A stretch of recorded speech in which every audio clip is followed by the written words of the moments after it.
En el nombre del Padre, y del Hijo, y del Espíritu Santo. Dios te salve María, llena eres de gracia, el Señor es contigo. Bendita tú eres entre todas las mujeres, bendito es el fruto de tu vientre, Jesús. Santa María, Madre de Dios, ruega por nosotros pecadores, ahora y en la hora de nuestra muerte. Amén. En el nombre del Padre, y del Hijo, y del Espíritu Santo. Amén.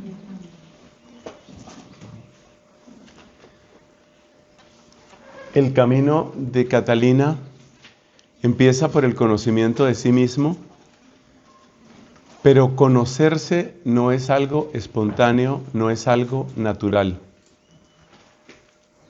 Usando la palabra natural en el sentido de, según nuestra naturaleza herida por el pecado. Antes del pecado original, seguramente hubiera sido natural conocerse. Pero después del pecado, conocerse es algo que de alguna manera contradice nuestra naturaleza. Vamos a empezar explicando por qué. Porque ahí hay muchas dificultades con las que uno puede estancarse antes incluso de iniciar cualquier progreso en la vida espiritual.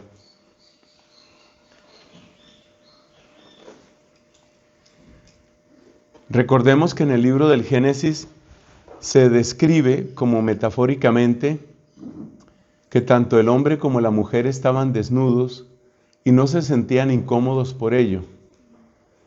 No es solo el no sentirse incómodo frente a que otra persona me vea, sino también no sentirse incómodo con la propia desnudez. Una de las interpretaciones que esto tiene es la capacidad de conocer a los demás y de conocerse uno mismo sin barreras. Después del pecado, tanto Adán como Eva buscan taparse y utilizan unas hojas de higuera para hacerse unos vestidos. Luego Dios, compasivo, les cambia esos vestidos por algo un poco mejor, con unas pieles. Pero es interesante el hecho de que tienen necesidad de taparse, tienen necesidad de esconderse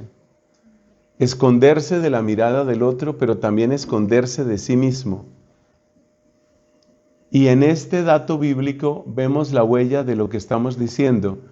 Conocerse no es algo espontáneo y natural según la naturaleza herida por el pecado.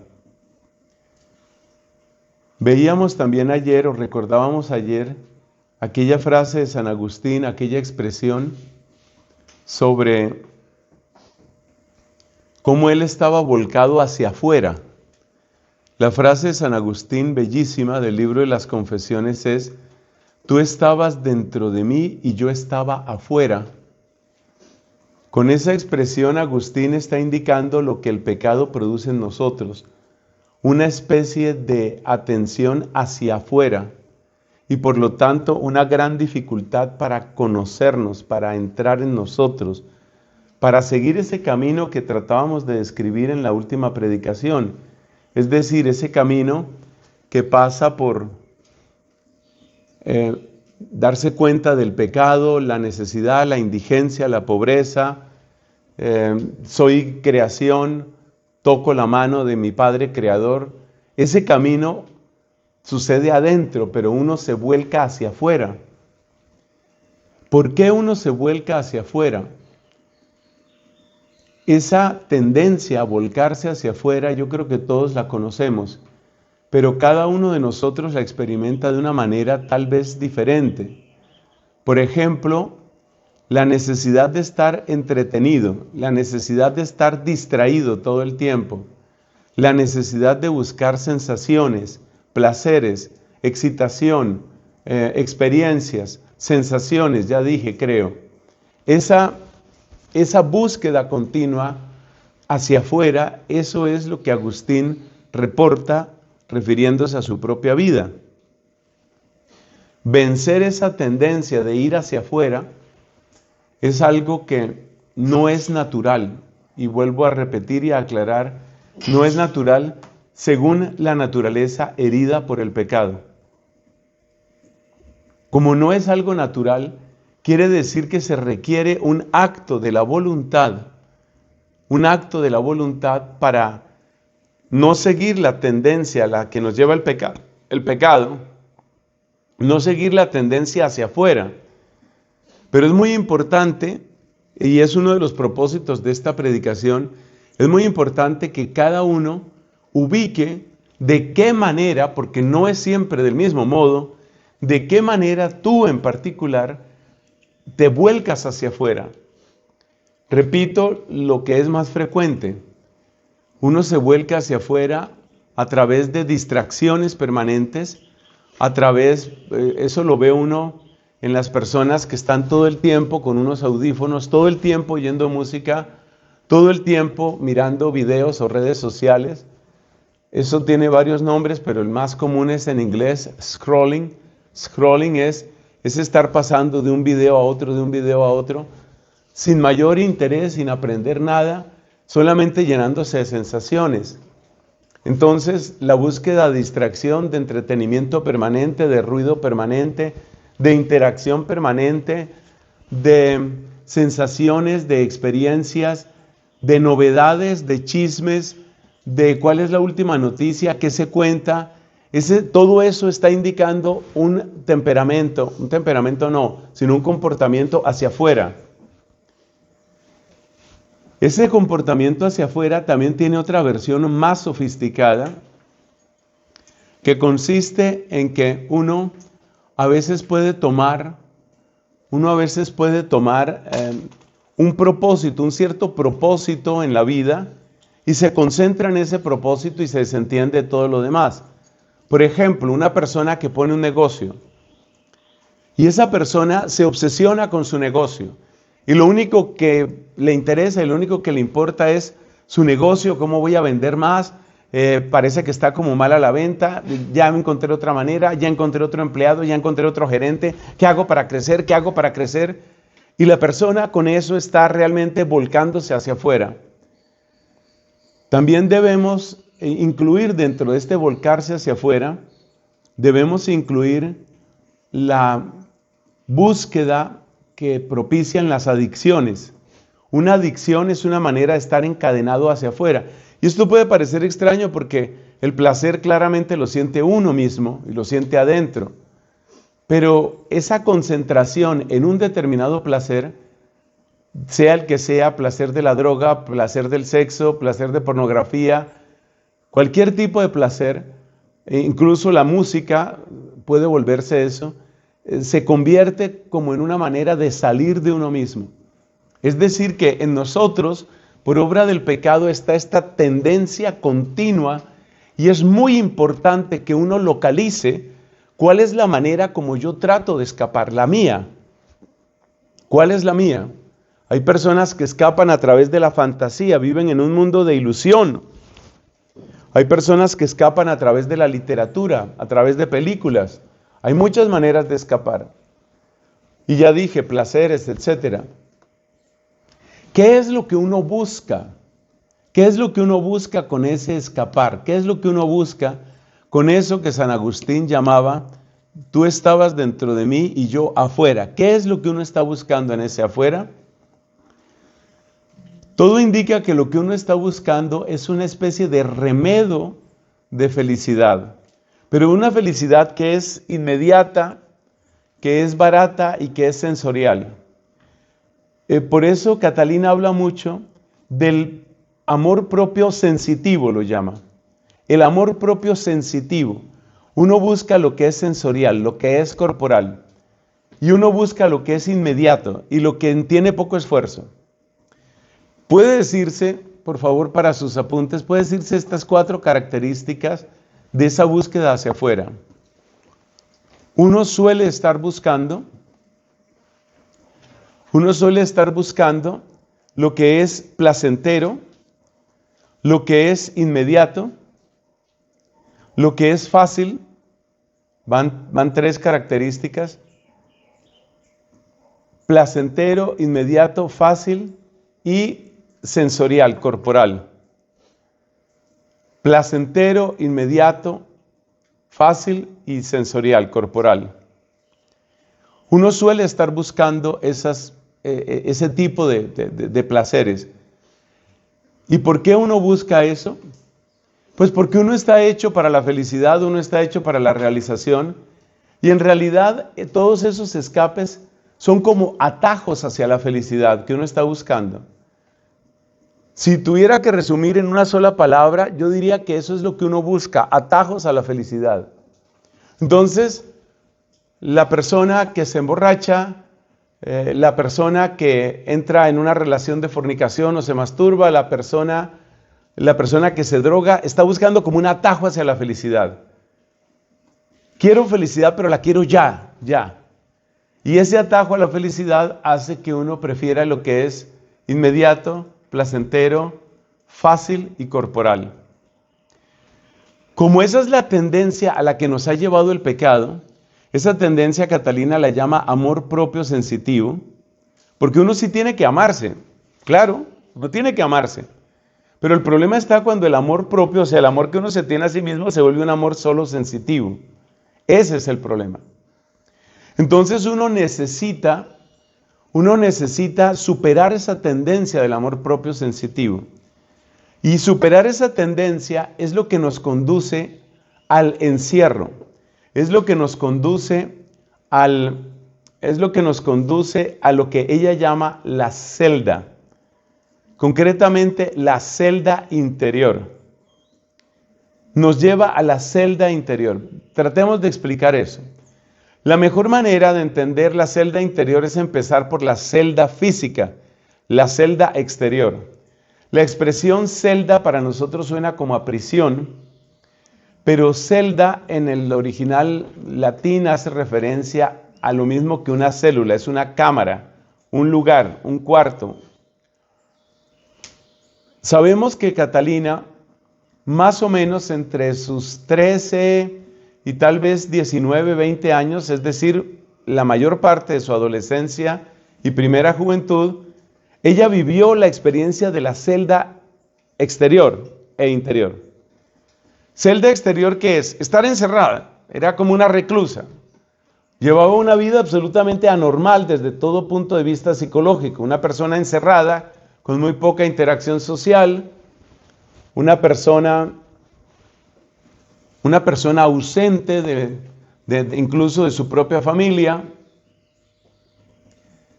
Pero la celda exterior nos ayuda a empezar a entender de qué manera uno entra en la celda interior. Sobre todo nos recuerda algo básico, y es que mientras no se le ponga control a los sentidos, mientras no se le ponga un límite a los sentidos, no hay posibilidad, ninguna posibilidad de avance en la vida del espíritu. ¿Qué nivel de límite y qué nivel de control requiere cada persona? En realidad cada persona tiene que irlo descubriendo. Pero lo cierto es que sí se necesita un límite.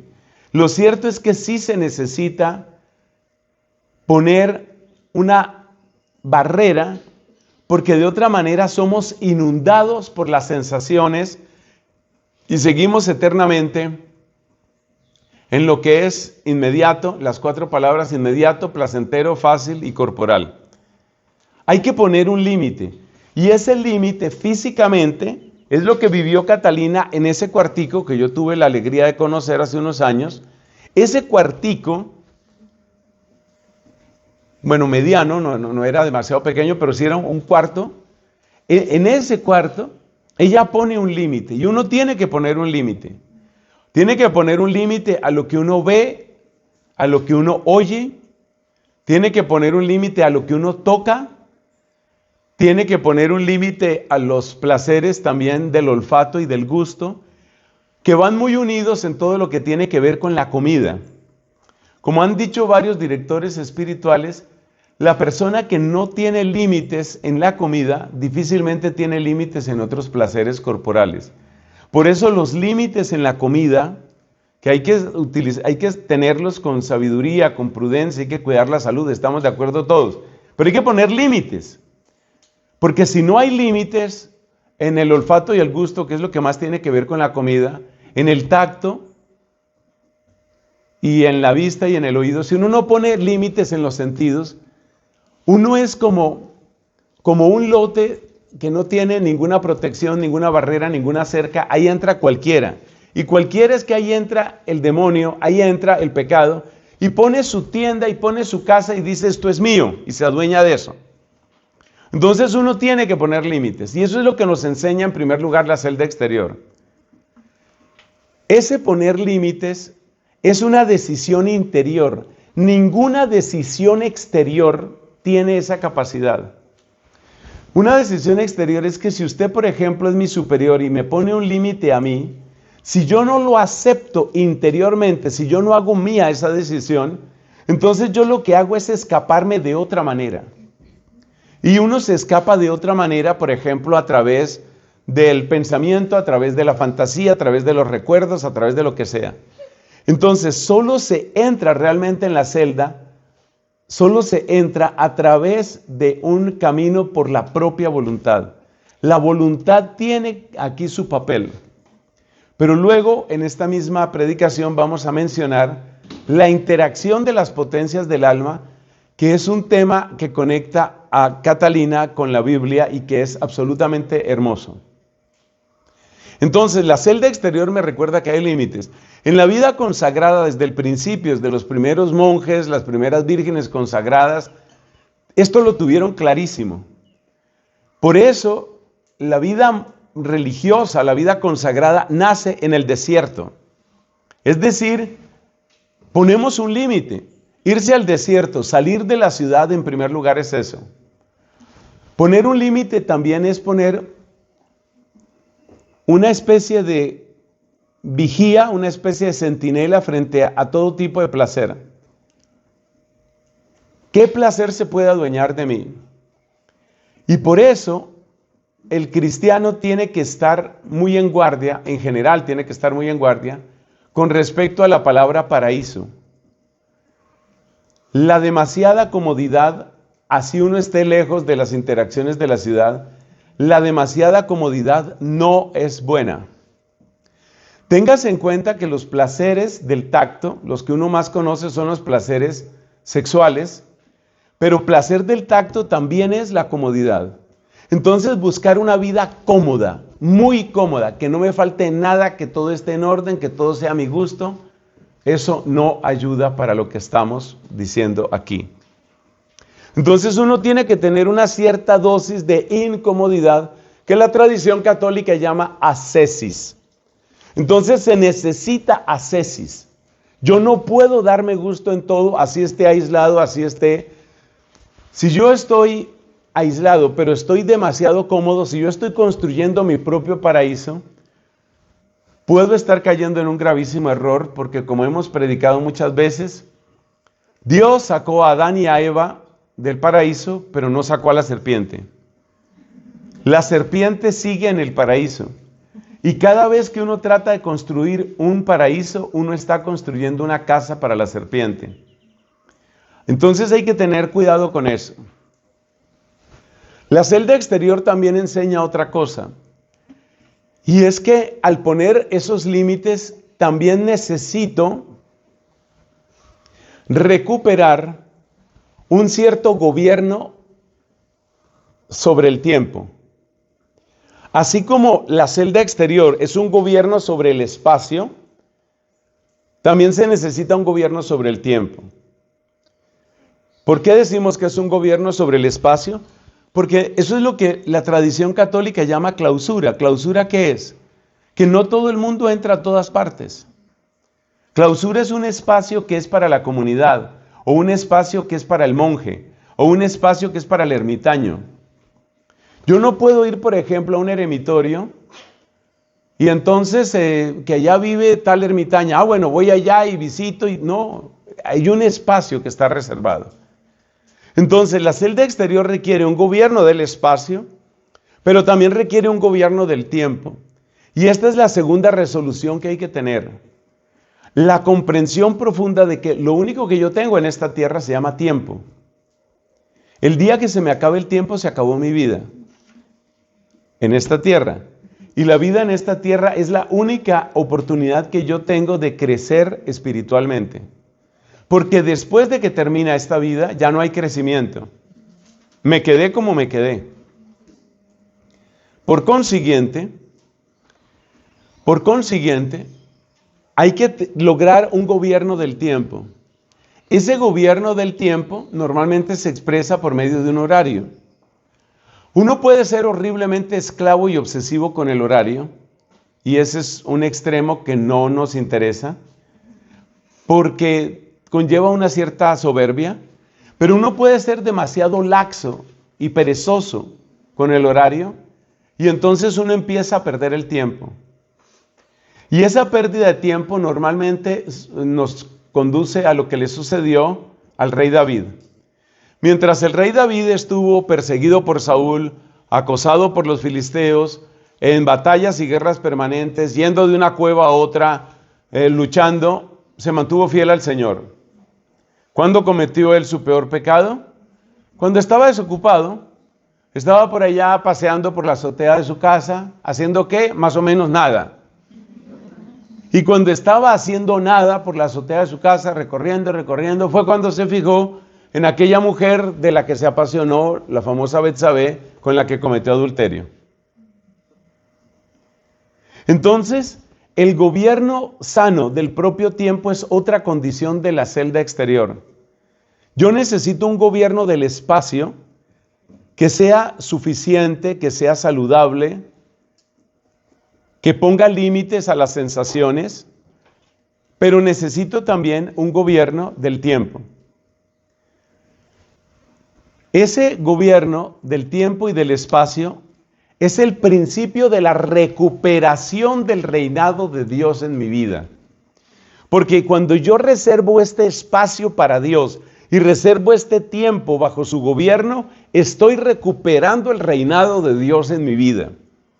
O sea que la celda interior, la celda exterior, porque estamos hablando de la celda exterior, es el espacio y es el tiempo que yo abro para que Dios reine en mi vida. Por eso el ocio, en el sentido de no tener ningún oficio, no tener ningún propósito, es muy peligroso. ¿Quiere decir que uno debe caer en un activismo? No. Más bien quiere decir que uno tiene que saber alternar las actividades que son más físicas con actividades que son más espirituales. No se nos olvide que el descanso también es importante. Y una de las mayores dificultades en la celda exterior es precisamente aprender a descansar. ¿Qué hace uno para descansar sin pecar? Los pecados pueden ser muchos. Pecado de pereza, pecado de dispersión, pecado de inconstancia, pecado de sensualidad. ¿Cómo aprender a descansar sin pecar? Esta es una gran pregunta que de nuevo no tiene una respuesta única. Lo importante es que dentro de ese descanso haya una capacidad de rehacer las propias fuerzas, probablemente de entrar en mayor comunión con la naturaleza, tal vez una conversación útil con otra persona, tal vez algo que tenga que ver con el arte o la belleza, pero lo importante es que tengo claro que así como es verdad que necesito descanso, necesito excluir toda forma de pecado de mi vida. Entonces, la celda exterior es como la visibilización de mi tributo al reino de Cristo. Yo no quiero que Cristo esté ausente de mi vida. Yo le abro un espacio y le abro un tiempo. Y ese tiempo incluye mi descanso para que Cristo, mi Señor, reine en mi vida. Esa es la celda exterior.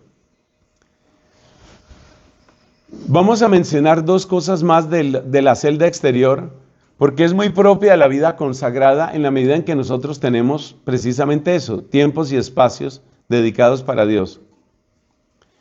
Las dos cosas que queremos mencionar son el ejercicio de la oración, como lo sugiere Catalina, y el uso de las potencias, memoria, entendimiento y voluntad. Si uno se acostumbra a estas dos enseñanzas sobre la oración y sobre el uso de las potencias, Si uno se acostumbra a eso en la celda exterior, es decir, en el espacio físico real donde uno vive y en el horario que uno tiene, si uno se acostumbra a eso, le queda más fácil después entender cómo se vive esto en la celda interior. Entonces, vamos con el tema de la oración. Hay una parte en el libro del diálogo que se consigue en internet gratuitamente. Hay ediciones impresas, hay varias ediciones impresas. A mí me sigue pareciendo que la mejor es la que sacó hace bastantes años la Biblioteca de Autores Cristianos, o sea, la BAC. Es una edición cuidada, editada por un dominico llamado José Salvador y Conde. Contiene el texto completo del diálogo con algunas notas útiles y contiene también algunas oraciones que se recogieron de ella, dichas por ella. Pero hay otras ediciones también y hay ediciones en otros idiomas también. Dentro del diálogo hay una serie de tratados que personalmente amo muchísimo. El tratado de las lágrimas, el tratado de la oración, el tratado de la obediencia, el tratado de la Eucaristía. Me parece que esos 4 son los principales. ¿Por qué se les llama tratados?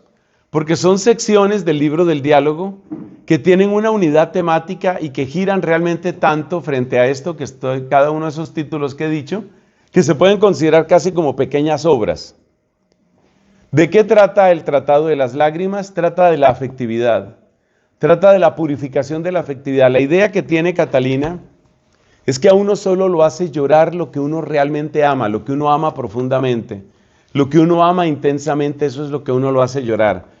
Entonces ella habla ahí de las clases de lágrimas y también habla de las lágrimas que llevan al pecado y también habla de las lágrimas,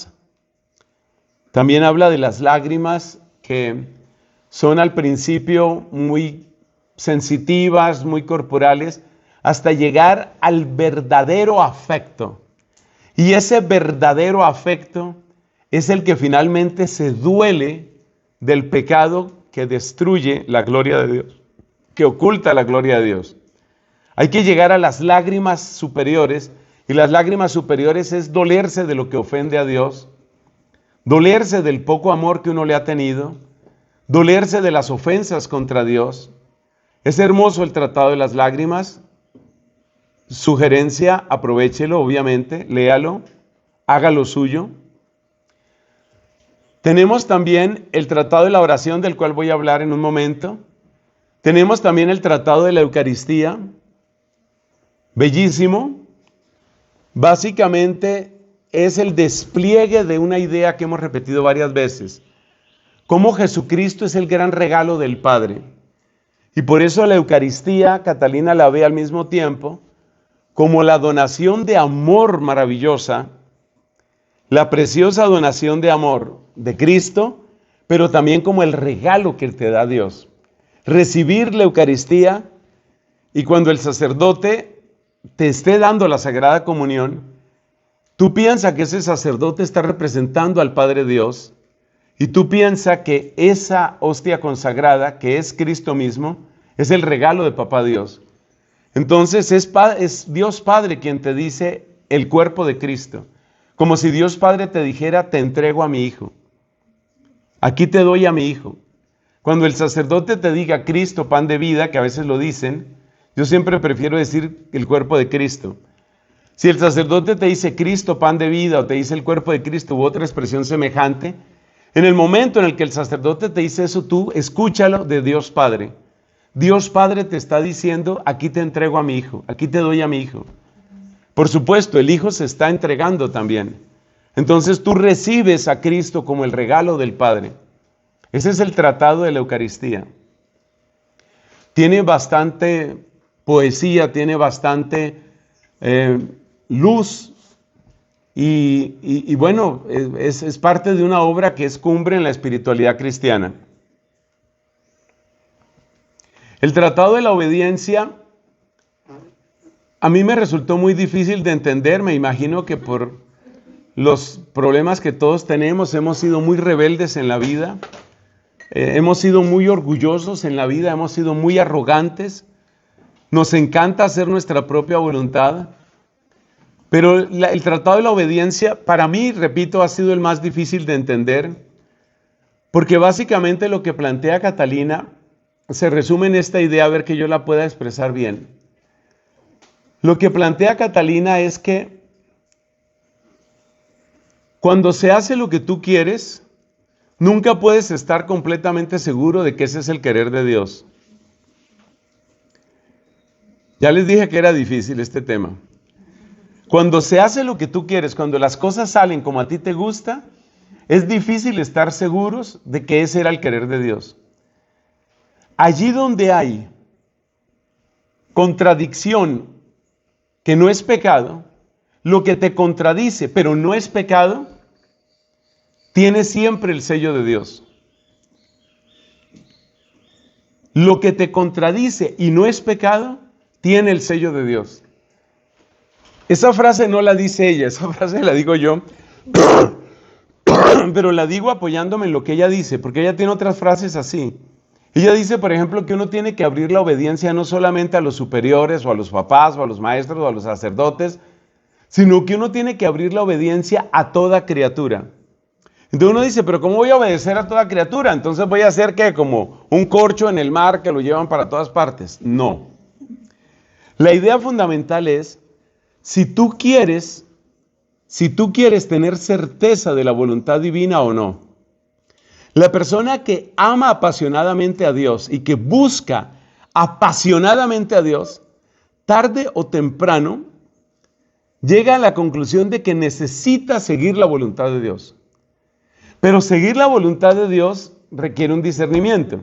Entonces la idea extrañísima que tiene Catalina, que es de las cosas que a mí me hace ver que eso es pura acción de Dios en el corazón de esta mujer, porque ella tenía 20 y tantos años, ella era menor que casi todos nosotros aquí, cuando Dios le revela estas cosas, es de una profundidad increíble. Y la idea de ella es que cuando las cosas suceden exactamente como tú querías, no puedes estar tan fácilmente seguro de que ese era el querer de Dios. Por supuesto, uno tiene que obrar siempre en conciencia, y uno ora, y uno discierne, y uno busca lo mejor. Pero no hay nada, esta es la idea revolucionaria, escandalosa, que me costó años masticarla, pero no hay nada que tenga tanto el sello de Dios como aquello que te contradice, pero no es pecado. Lo que te contradice, pero no es pecado, tiene el sello de Dios. Esto se parece mucho a una experiencia mística que ella tuvo, que concuerda perfectamente con lo que les estoy diciendo. Se le apareció nuestro Señor Jesucristo en una de tantas visiones, le habla con muy dulce amor y le propone 2 coronas. Una corona era de rosas y otra corona era de espinas. Y le dice Cristo a ella, para que usted vea el temperamento de esta mujer. Le dice Cristo a ella, escoge. Entonces Catalina mira las 2 coronas y responde con una sabiduría asombrosa. Sea en todo servida tu voluntad. Lo cual quiere decir que si Dios quiere llevarme suave, en medio de cojines, frazadas, bien, si Él quiere llevarme así. Acuérdate esa frase de Santa Teresa, ¿no? ¿Qué mandáis hacer de mí? Lo que Dios quiera hacer conmigo. Decía Santa Teresa, dadme muerte o dadme vida, honra o deshonra me dad, pues ya del todo me rendí, ¿qué mandáis hacer de mí? Esa es Santa Teresa. O sea, disponibilidad absoluta. ¿Qué mandáis hacer de mí? Entonces, en el mismo tono responde Catalina, sea en todo servida tu voluntad. Pero si me preguntas a mí, me parece más segura la de espinas. Más segura, no dice mejor, porque lo que es mejor finalmente solo Dios lo conoce, y solo Dios sabe qué dosis de consolación y qué dosis de desolación necesita cada uno de nosotros. Entonces, sea en todo servida tu voluntad. Tú verás cuándo me das consuelo y cuándo me das desconsuelo. Tú verás cuándo me das buena fama o cuándo me rodeas de calumnias. Tú verás cuando me das tranquilidad interior o ataques y tentaciones permanentes. Tú verás lo que me das. Pero si me preguntas a mí, dice ella, con gran desconfianza de sí misma, que es uno de los pilares de la santidad de Catalina, una profunda capacidad de desconfiar de sí misma, lo cual han tenido varios santos. Yo me acuerdo de San Felipe Neri con su frase famosa: guardadme, Señor, y defendedme, porque si no me resguardáis te traiciono peor que Judas. Hay que tener una sana desconfianza de uno mismo, porque la confianza y el estar pensando, yo ya vencí tal pecado, uy, ¿cuántas veces nos ha pasado eso a todos los que estamos aquí, o casi todos? Yo ya vencí tal pecado, preciso, vuelve uno y cae. Tal tema, checked, superado y al momento, o sea, todos somos Pedro. Jamás te negaré, al momentico, no sé quién es ese Señor. Entonces, uno de los pilares de Catalina es la sana desconfianza de ella misma. Y por eso ella busca certeza, y por eso ella dice, no me da tanta seguridad la corona de rosas, no me da tanta seguridad. Y hay otra anécdota lindísima de Santa Catalina. Resulta que pues ya dijimos que ella sufrió muchas calumnias. Incluso hubo una persona, esa historia es muy triste, hubo un hombre que se enamoró de ella. Esa historia es muy, muy triste. Pero por supuesto esta mujer es inocente. Y este hombre estaba convencido de que tarde o temprano, o sea, es que también como bruto, yo no sé. O sea, está viendo semejante nivel de amor que tenía Catalina por Cristo y llega ahí a meterse ¿a qué? ¿A qué?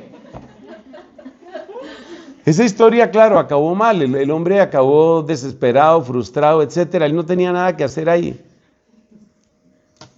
Entonces Catalina sufrió eso, ataques del demonio, tentaciones horribles, calumnias de la gente, menosprecio, incomprensión de la familia. De repente se acabaron los problemas. Buena salud, la gente la quería. La casa esa de Fontebranda, donde ella se sentaba, pero en el piso. La casa de Fontebranda la visitaba la gente la quería, la escuchaban, oraban con ella. Por supuesto, el mayor deleite de ella era eso, poder compartir con hermanos y compartir la obra de Dios.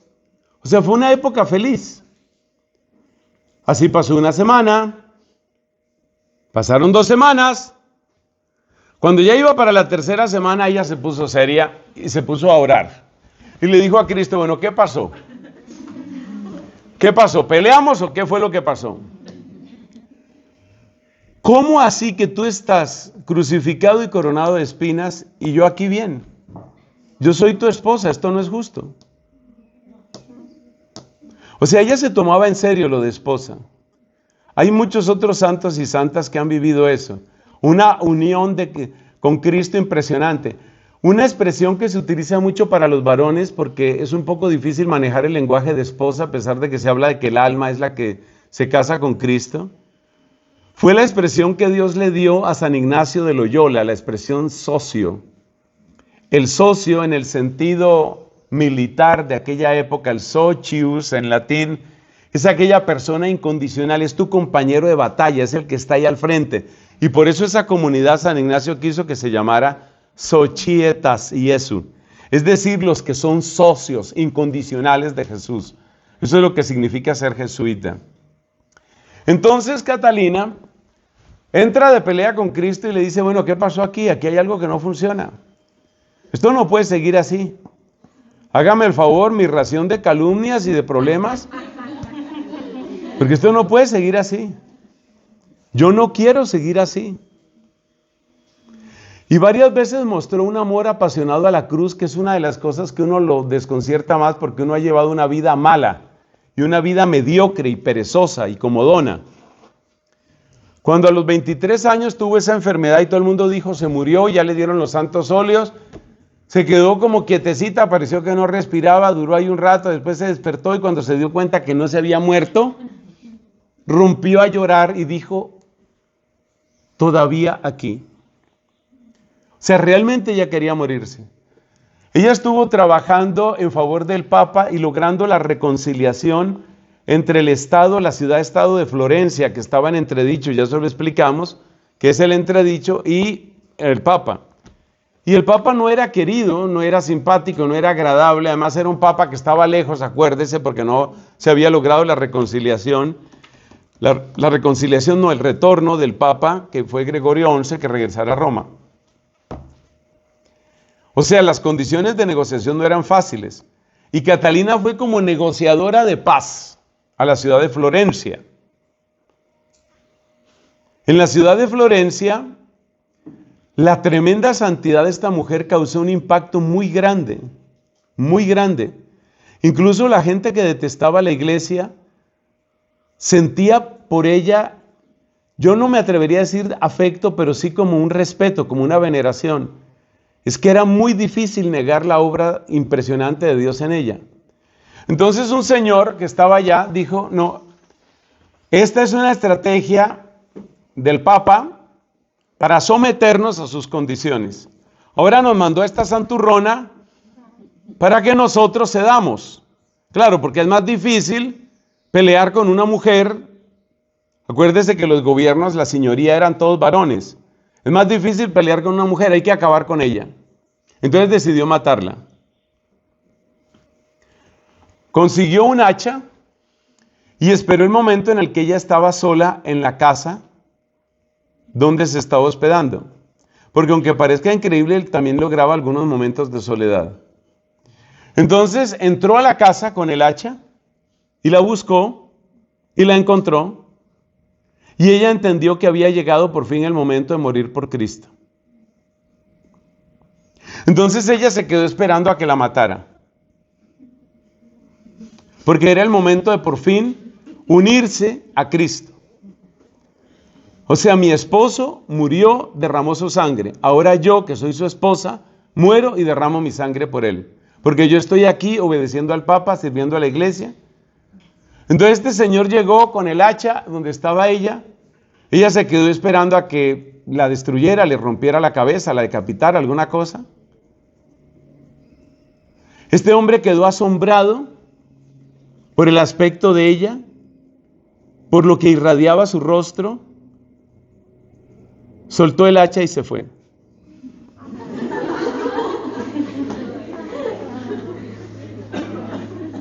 Conclusión, rompe a llorar Catalina. Y dice, por mis pecados, se me ha negado la gracia del martirio. Por mis pecados. Muchos sacerdotes que la conocieron después testificaron en favor de ella, que tienen la idea de que ella jamás cometió en toda su vida un solo pecado mortal. Esa es la idea que tenían los sacerdotes de ella. Pero ella consideraba que sus pecados eran la causa de muchas desgracias en Europa y en todo el mundo. ¿Por qué ella tenía esa idea? Porque ella se daba cuenta que Dios derramaba sobre ella, como en un nuevo diluvio de amor, derramaba gracias incontables. Y ella pensaba, si otra persona, esta frase es casi textual de ella, si otra persona recibiera lo que yo he recibido, hubiera hecho lo que yo nunca he hecho. Esa frase yo creo que usted la debería escribir. Yo veo mucha pared aquí desocupada. Si otra persona recibiera lo que yo he recibido, ya habría hecho lo que yo nunca he hecho. Entonces por eso también se confesaba con frecuencia. Y era muy difícil que los sacerdotes entendieran la confesión de ella, porque por supuesto muchísimos sacerdotes somos unos mediocres y no estamos acostumbrados a tratar esos niveles de santidad. Entonces Catalina, todo esto es que estamos hablando del Tratado de la Obediencia. Entonces Catalina tiene la sana desconfianza hacia sí misma y tiene la pasión por la cruz. Esos dos elementos son indispensables para entender el Tratado de la Obediencia en el libro del diálogo. Porque el Tratado de la Obediencia tiene esa idea que yo realmente no la pude entender, hay que ser sinceros. Como decía un tío mío, hay que ser honesto mientras las circunstancias lo permitan. Entonces, Catalina busca esa certeza y ama esa cruz. Y entonces llega a la conclusión de que lo más seguro es la contradicción. Si yo quiero hacer algo y todo funciona como yo lo quise hacer, ¿puedo sentirme satisfecho, satisfecha? ¿Puedo sentirme satisfecha, piensa ella? Pero ¿dónde está la certeza de que se ha realizado la voluntad de Dios? No es que mi voluntad sea contraria a la de Dios. No, ella nunca dijo eso. No es que mi voluntad sea automáticamente contraria a la de Dios, sino que cuando todo sucede según mi voluntad, es muy difícil tener certeza de que esa es la voluntad de Dios. ¿Qué tengo que hacer? Pues yo tengo que buscar obrar en conciencia, pedir consejo cuando es oportuno pedirlo, tratar de obrar rectamente, administrar bien el tiempo y los recursos, todo trato de hacerlo lo mejor posible. Pero si todo funciona, a pesar de que todo funcione, yo no puedo tener la certeza absoluta. Y una persona tan extremista, tan radical como Catalina, necesitaba la certeza absoluta de que todo en su vida respondiera al querer de su amado. Esa especie de santa obsesión, junto con el amor apasionado a la cruz, porque Cristo es el crucificado, esa especie de santa obsesión es la que le lleva a hablar de la obediencia en unos términos que yo por lo menos no lo he leído en ningún otro santo. Y esos términos son, es mejor la contradicción. Entonces, si a mí me mandan lo que a mí me gusta, lo que yo quería que me mandaran, yo quiero que me manden esto. Bien, me lo mandaron. Catalina desde el cielo hace. Y dice, te veo mal. Te veo mal. Te veo cruda te veo. Entonces, ¿qué es mejor según Catalina? Para que usted vea lo extremista que es esta mujer. Lo mejor es que haya contradicción, pero contradicción sin pecado, obviamente. Por eso también decía San Maximiliano María Kolbe, si nos ordenan algo que es pecado, pues eso no hay que hacerlo, obviamente. Contradicción sin pecado. Entonces, por ejemplo, yo quisiera muchísimo ir a tal misión. Ya me veo en esa misión, ya lo busqué en Google Maps. Ya tengo las fotos, ya sé cómo es todo. Pero resulta que no me mandan a esa misión, sino a otra misión. Que no me gusta, con gente que no me gusta, con clima que no me gusta, con comida que no me gusta. Entonces Catalina dice, ¡bien! Esa es tu oportunidad.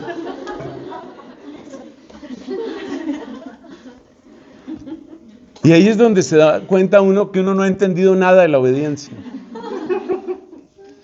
Porque la obediencia, en los tiempos en los que estamos, se ha desconectado de la cruz, y ese es el gran error. La obediencia se ha desconectado de la cruz. Entonces, por un lado, está mi espiritualidad, que yo la voy llevando más o menos como a mí se me da la gana. Y por otro lado, está mi obediencia. No. Y atención que esto vale para los seminaristas también. Lo mejor que le puede pasar a un sacerdote es que le envíen donde no quiere.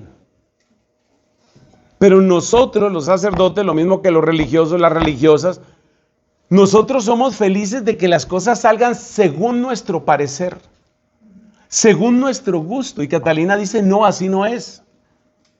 Esa es la idea más revolucionaria, pero en cierto sentido la idea central del Tratado de la Obediencia. Entonces ya hablamos del Tratado de las Lágrimas, del Tratado de la Eucaristía. Acuérdese la próxima vez que comulgue. Y de aquí en adelante, cuando usted reciba la sagrada forma de manos del sacerdote, usted piense, este sacerdote representa al Padre Celestial. Y es el Padre Celestial el que me está diciendo, aquí te entrego a mi hijo. Y luego, Tratado de la Obediencia con esta idea revolucionaria. Es más segura la contradicción sin pecado. Siempre le ponemos esa anotación, sin pecado. Por supuesto, esto es llevar una vida de esposa de Cristo. Es que eso fue una cosa que a mí me impactó. Desde marzo de 1985. Eso fue lo que me impactó. Yo decía, o sea, realmente esta mujer se la jugó toda. O sea, esta mujer lo apostó todo por Jesús. En el Tratado de la Oración hay muchas cosas, sobre todo la explicación sobre la oración vocal y la oración mental. Y también aquí Catalina tiene una idea que es muy poco frecuente, que yo prácticamente no la he encontrado en otra parte, pero tampoco piensen que yo soy experto en espiritualidad. Hago lo que puedo. ¿Cuál es la idea revolucionaria que trae Catalina que me ha servido, pero muchísimo, y he tratado de infundirla en mis amigos de familia espiritual? La idea es esta. Le dice el Padre Celestial, o así lo entiende Catalina, acuérdense que el diálogo es todo diálogo del Padre Celestial. Le dice el Padre Celestial a Catalina, toda oración debe empezar por ser oración vocal. No importa en qué nivel de espiritualidad, no, toda oración debe empezar por ser vocal. Esa es otra frase que me costó muchísimo, muchísimo. Porque resulta que yo creo que yo ya estaba contaminado, y probablemente algunos de los aquí presentes también, de la idea de que la oración se asocia únicamente con una especie, con una de las moradas de las que habla Santa Teresa. Por allá, a partir como de la quinta morada, ella habla de la oración de quietud. La oración de quietud que supone como ese recogimiento de las potencias y supone esa atención volcada hacia Dios. Entonces, cuando a uno le dicen oración, cuando uno le dicen una persona de oración, ¿usted qué se imagina? Usted se imagina una persona recogida, probablemente postrada, cabeza ligeramente inclinada, ojos cerrados. La persona está en un profundo recogimiento, está absorta en Dios. Por supuesto, todo lo que nos enseñó Santa Teresa es oro puro. Esa es otra santa que necesitamos aprovechar. Es un regalo de Dios para su pueblo. Todo lo que dice Santa Teresa sobre esa oración es verdad. Y no se opone lo que dicen estas doctoras. Por cierto, hay un libro del dominico Antonio Rollo Marín que se llama Doctoras de la Iglesia. No sé si ese libro esté aquí o si alguien se lo puede regalar, es muy bueno. Trae una muy buena síntesis tanto de Santa Teresa como de Santa Catalina. Y ustedes se imaginarán que si este dominico está hablando de estas dos doctoras al mismo tiempo, es precisamente porque en el mismo año, en 1970, el Papa Pablo VI a ambas las declaró doctoras. Bueno, entonces, expliquemos con la ayuda del Espíritu Santo, expliquemos qué quiere decir aquello de toda oración debe empezar por lo vocal y qué relación tiene eso con la Biblia y qué relación tiene eso con la celda exterior. En algún día de mi vida, el Señor se apiadó de mi corazón y me regaló una luz. Me regaló una luz que me ayudó a entender a Catalina. Esa luz tiene que ver con la Biblia y tiene que ver concretamente con un pequeño dato que todo el mundo lo conoce. Y es que en los tiempos bíblicos muy pocas personas sabían leer. Ese dato es importantísimo. Muy poquita gente sabía leer. Se dice que en tiempos de Jesús el 10% o menos de la población era capaz de tomar un texto y leerlo. ¿Cómo oraban los demás?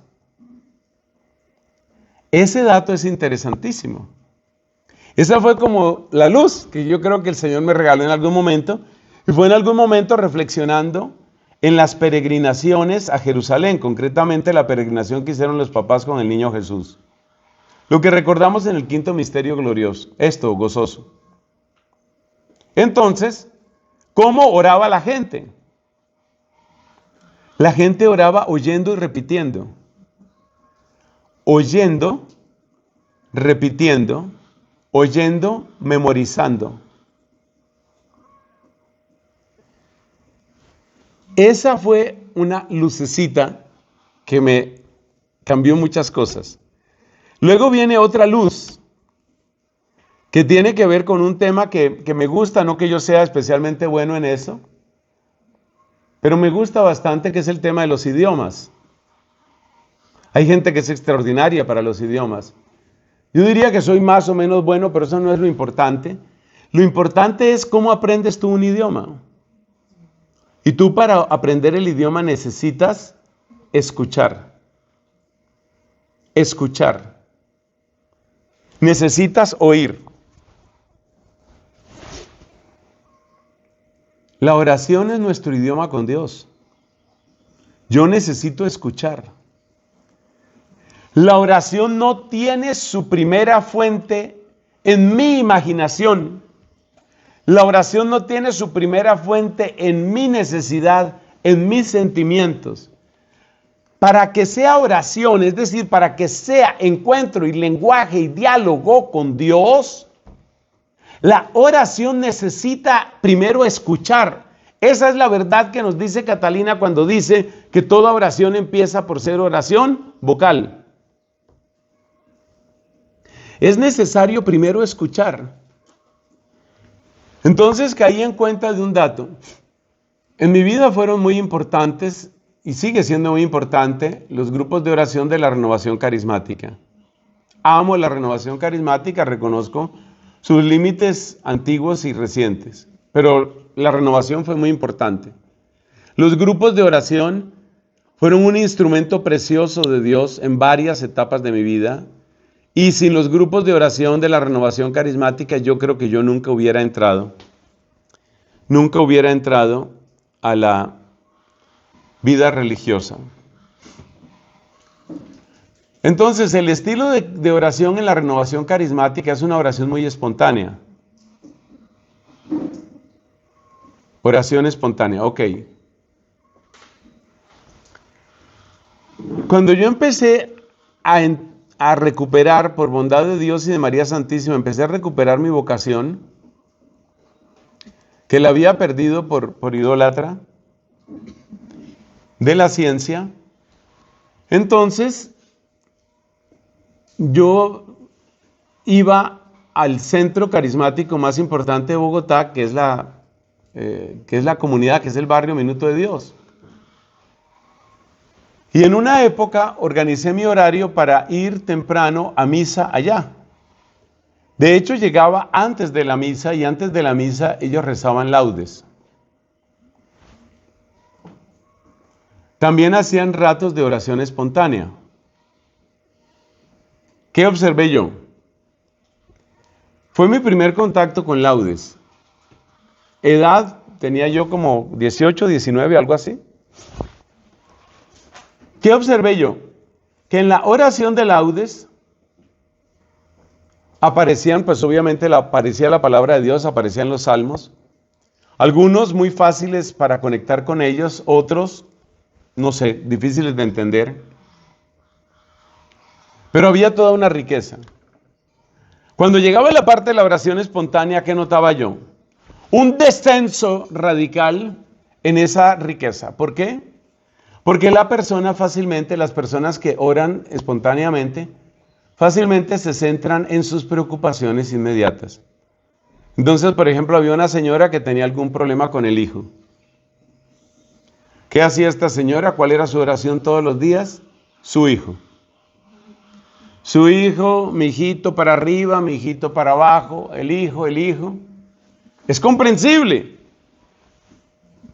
Pero existe el peligro, en la oración espontánea existe el peligro de que yo empiece a dar vueltas alrededor de mí mismo, de mis problemas, de mis tentaciones, de mis caídas, de mis esperanzas, de mis anhelos, de mi trabajo, de mí, y mí conmigo, y yo. Entonces yo pude apreciar, en esa tierna edad, yo pude apreciar la diferencia entre la oración que brota de la palabra de Dios, que muchas veces es superior a mi comprensión, pero que tiene una riqueza y un color y muchas dimensiones, es multidimensional, y la oración puramente espontánea que muchas veces se vuelve chiquita, se vuelve casi egoísta, me atrevo a decir. Entonces, junta lo que te estoy diciendo. Esa experiencia de minuto de Dios, luego la recuperé en mi memoria. No estoy en contra de la oración espontánea, estoy en contra de pensar que toda oración debe ser espontánea. Entonces la oración tiene que empezar por escuchar y repetir. Por ahí debe empezar la oración. ¿Y qué es lo que tengo que escuchar y repetir? El Espíritu Santo nos dio esas palabras. No sé si es de San Gregorio Magno o de San Agustín aquella frase que dice: para que el hombre alabara a Dios dignamente, se dignó Dios alabarse a sí mismo. Y Dios se dignó alabarse a sí mismo, inspirando por medio del Espíritu los salmos y los cánticos y todo lo que está en la palabra de Dios. Entonces, que la oración tiene que empezar por vocal, quiere decir, no partas de ti, no comiences por ti. Porque si partes de ti, probablemente te quedas siempre en ti, te quedas encerrado en ti, en tus intereses, en tus miedos, en tus preocupaciones, en tus pecados, en tus angustias. Hay personas que se sienten muy angustiadas, hay personas que viven un mundo de preocupaciones y de miedos entre reales e imaginarios, y entonces mi oración se convierte siempre en estar alrededor de mí. Toma la palabra, así rezaban los judíos. Toma la palabra y repítela. Entonces empecé a recordar otras cosas. En el tiempo de los monjes del desierto, hubo un muchacho que fue a buscar a uno de esos famosos abás, los llamaban así, después se llamó abad, es decir, los padres espirituales. Y hubo un muchacho que se fue a buscar uno de estos padres espirituales y le dijo: ¿qué hago? Quiero consagrarme a Dios, ¿cómo puedo tener vida eterna? Y este monje, que parece que no quería conversar mucho ese día, le dijo: vaya, apréndase la Biblia y vuelva. O sea, llene su memoria de la palabra de Dios. Porque es que lo que más le ataca a usted, con lo que más le ataca el demonio a usted es con la memoria. Y ahí vamos conectando con el tema de las potencias del alma. Cuanto más habitada esté usted, amiga querida, cuanto más la habite a usted la palabra de Dios, menos poder tiene la imaginación, menos poder tiene el recuerdo, menos poder tiene la nostalgia, menos poder tienen esos sueños estúpidos en los que uno a veces cae, que es como pensar: yo sería feliz, sí, yo sería feliz, sí, yo estaría contento, sí, yo quiero hacer esto. Entonces, detrás de esa frase tan sencilla del diálogo hay algo profundísimo. Déjate habitar por la palabra. No presumas de que ya sabes orar. Acuérdate que San Pablo decía: no sabemos orar ni como conviene. El Espíritu Santo viene en nuestra ayuda. Todo el mundo interpreta eso como que simplemente yo no sé orar, pero de pronto el Espíritu Santo me da oración, por ejemplo, oración en lenguas, que está muy bien. Nada tengo contra la oración en lenguas. Pero es que el Espíritu Santo ya te dio cómo orar en la palabra misma de Dios. Entonces viene la memoria. Es muy notable cómo en la época de Catalina había muy pocas Biblias que estuvieran disponibles para los laicos. Diría que casi ninguna. Muy pocas Biblias. Y sin embargo, uno mira el diálogo y hay una cantidad de alusiones a la palabra de Dios. Esto solamente puede significar que ella era oyente atentísima de la predicación en la iglesia, pero muy atenta. Y todos esos versículos y todas esas palabras y todos esos salmos los iba haciendo suyos. Y después los llevaba a su celda interior, a su celda exterior. Seguimos con la celda exterior. Porque ella no era que permaneciera toda la semana ahí, ella iba a la iglesia. Además, acuérdate que a los 15, 16 hizo mantelata y tenía reuniones también con las mantelatas. O sea, tampoco es que ella estuviera 100% reclusa. Entonces esa oración, esa enseñanza sobre la oración a mí me parece importantísima. Porque es una purificación interior y es es un salto cuántico. Es algo maravilloso que mejora la calidad. Para mí la principal causa de mediocridad en la oración, es una opinión completamente personal. La principal causa de mediocridad en la oración, en los religiosos, religiosas, sacerdotes, hoy, es falta de lo que dice Catalina, oración vocal. Y hay varios sacerdotes a los que yo les he sugerido, porque todos los sacerdotes sufrimos de eso, dificultad con el oficio divino, dificultad con las oraciones de la liturgia de las horas. Hay varios a los que les he sugerido, haga este ejercicio y me lo han agradecido. Cuando usted vaya a orar su liturgia de las horas, no se siente. Y sobre todo no cometa un error que Nelson Medina lo cometió mucho tiempo, creo que me he enmendado. Y es el error del rezar la liturgia de las horas mentalmente. Por amor de Dios, no hagan eso. Cuando Catalina dice oración vocal, eso también incluye, utilice su voz siempre que sea posible de una manera inteligente, prudente, pero utilice su voz. Entonces, la mejor manera es que se oiga la palabra. La palabra fue en primer lugar palabra proclamada. Proclamada. ¿Y cómo rezaban los judíos? ¿Cómo rezaban José y María? Oyendo y repitiendo. Acuérdate que hay unos salmos a la altura del Salmo 121 que se llaman los salmos de las subidas. ¿Y qué dicen los salmos de las subidas? El más conocido es qué alegría cuando me dijeron vamos a la casa del Señor. Se llaman de las subidas porque son los salmos de peregrinación hacia Jerusalén. Y se llaman de las subidas porque para llegar a Jerusalén pues había que subir. Literalmente había que subir terreno. Entonces, lea. Como sé que muchas de las oraciones ustedes las hacen personalmente, no lean mentalmente, lea en voz alta. Y no busque una posición cómoda. Los antiguos monjes oraban todo de pies, todo. Y es una práctica buena. Si usted se cansa demasiado, cambia entre estar de pie y postrarse, o entre estar de pie y tal vez sentarse algún momento. Pero en general no es buena idea la comodidad para la oración. Eso también lo dice Santa Teresa. La frase de Santa Teresa es, el demasiado regalo es contrario o es enemigo de la oración. Regalo se refiere ella a la comodidad física. Entonces, si usted se apoltrona,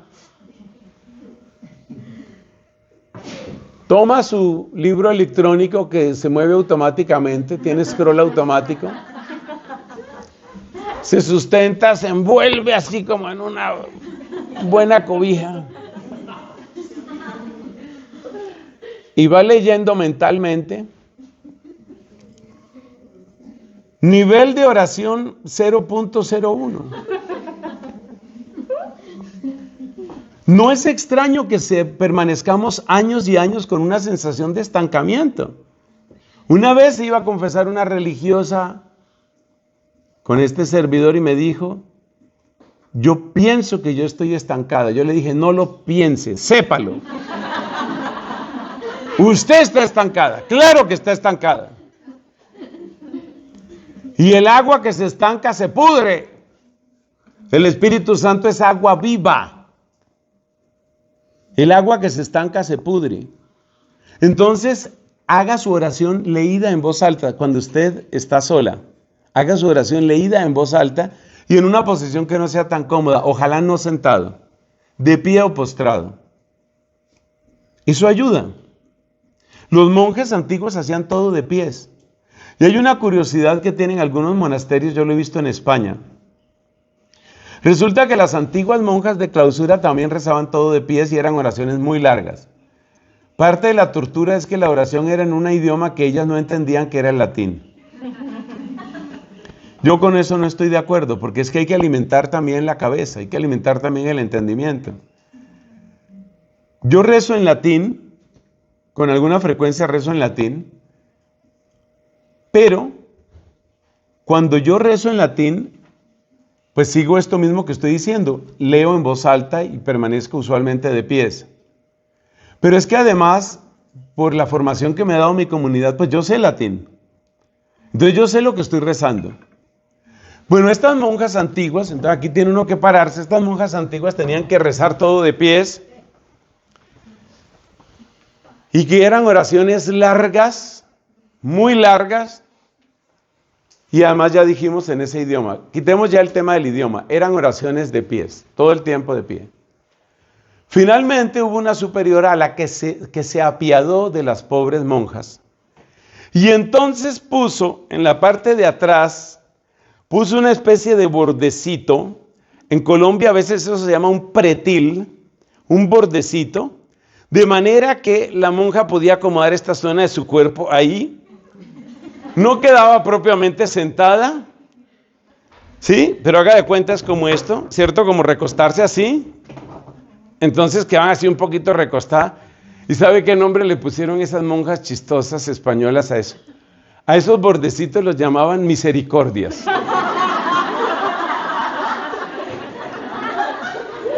Las misericordias. Porque se cansaban, es que eran oraciones 45 minutos, no sé cuánto. Pero 45 minutos de pies tampoco es tanto. Pero en fin, eso lo llamaba, esa anécdota es para recordarle que los antiguos monjes hacían eso. Ellos rezaban de pies.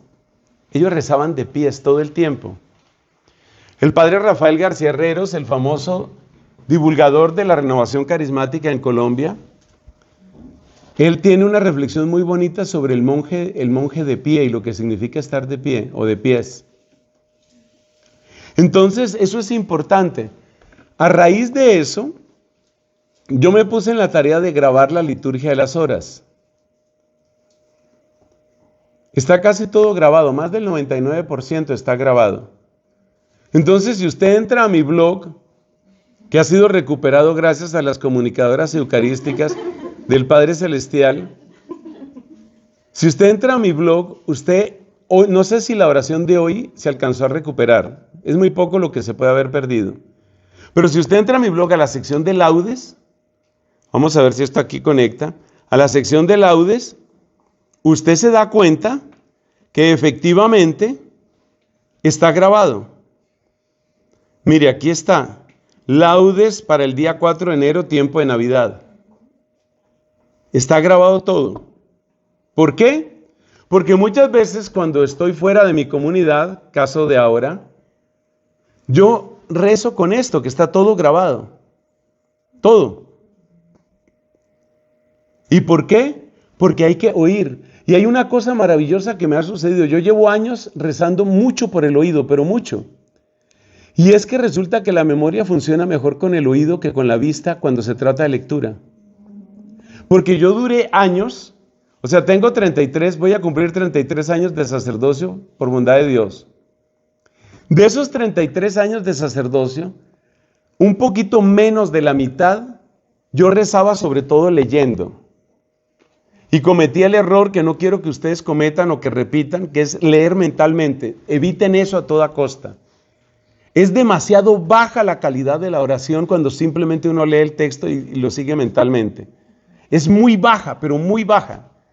Y yo lo analizo ahora, es que pasaron años y ni siquiera se me quedaban las palabras.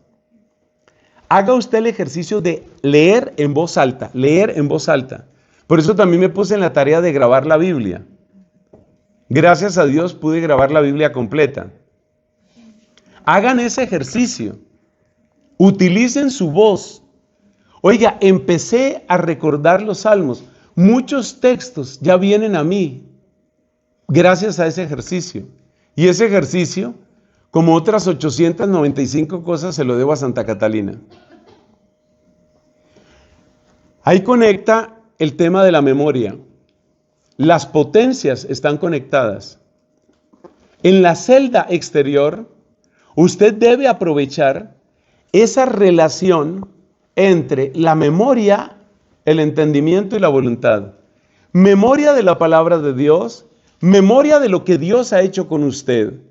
Entendimiento para analizar qué fue lo que Dios hizo conmigo y voluntad para retornar con afecto hacia mi Creador y darle la gloria y alabanza a Él.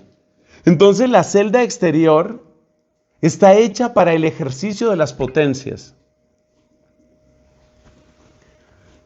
Hemos pasado por muchísimos temas, pero vamos a tratar de dar un resumen. El resumen es, hemos hablado de la celda exterior, que es que separar un espacio y un tiempo para que Cristo reine en mí. Hemos hablado de cómo la celda exterior pone esos límites y también hemos dicho cómo en esa celda exterior, que contradice nuestras pasiones y que contradice nuestra naturaleza retorcida por el pecado, en esa celda exterior es donde usted realmente puede hacer este ejercicio del que hablábamos ayer, Porque esto no funciona automáticamente. Esto del conocimiento de sí mismo no funciona. Esto no es así nomás que usted se siente un momentico por ahí y mire un árbol, por ejemplo, un sicómoro, y entonces diga, ya caí en cuenta, ya me conocí. No, eso no funciona así. Eso no funciona así, eso necesita celda. Necesita celda. Y tenga cuidado con los paraísos. Y ahí es donde debe funcionar la oración, y la oración funciona empezando por lo vocal. Lo otro que hicimos fue unos pequeños resúmenes, porque el tiempo del retiro se nos está acabando. Unos pequeños resúmenes sobre el Tratado de las Lágrimas, Tratado de la Eucaristía, Tratado de la Obediencia, que creo que ahí hay cosas muy útiles, por lo menos a mí me han servido muchísimo. También hay otro Tratado de la Providencia, donde también habla, es impresionante el Tratado de la Providencia, sobre todo cuando habla de la providencia de Dios con los muertos y la providencia de Dios con los condenados, que es una cosa que no se le ocurre sino a Santa Catalina. Entonces, providencia, Eucaristía, obediencia, lágrimas, oración. Esas son secciones que usted puede encontrar en el diálogo. Y en la parte de las oraciones hemos hecho énfasis en este tema de la oración vocal para que usted pueda aprender de aquella religiosa que tuvo la idea de confesarse conmigo y me dijo, pienso que estoy estancada, a lo cual hubo que decirle, no lo piense más. No lo piense más. Sigamos nuestro camino. En nuestra siguiente predicación vamos a seguir este camino admirable, que es un poco retomar todo esto, pero que es el reencuentro con Dios Padre. Porque el primer encuentro con Dios Padre es lo que dijimos de la mano de Papá Dios, cuando uno entra en el conocimiento de sí mismo y uno descubre que por sí mismo uno no es. Ese es el primer encuentro con Dios Padre.